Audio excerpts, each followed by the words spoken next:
Hi hello friend, எல்லாம் எப்படி இருக்கீங்க? எல்லாம் நல்லா இருக்கீங்கன்னு நம்புகிறேன். பார்த்திங்கன்னா நம்ம வீட்டில் காலிஃப்ளவர் குழம்பு, தோசைக்கு. காலிஃப்ளவர்லாம் பார்த்திங்கன்னா எத்தனை பேருக்கு தெரியும்? அதில் அவ்வளோ சத்து இருக்குங்க உங்களுக்கு.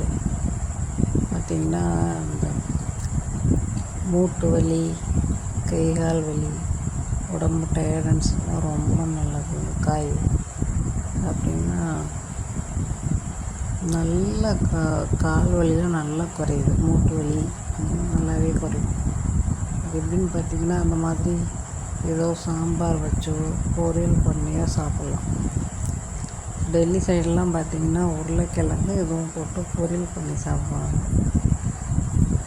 அப்புறம் இன்னொரு ஐட்டம் பண்ணலாம், அதை நான் அப்புறம் அடுத்த வீடியோ பண்ணி காமிக்கிற மாதிரி.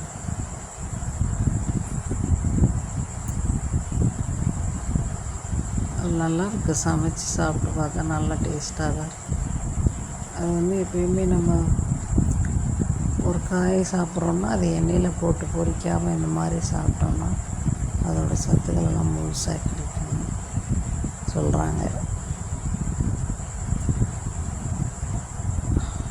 நம்ம தான் சாப்பிட மாட்டோம்னு சொல்கிறோம், எல்லாம் சொல்லி இந்த மாதிரி செஞ்சு கொடுத்தா எல்லாருமே நல்லா விரும்பி சாப்பிடுவாங்க.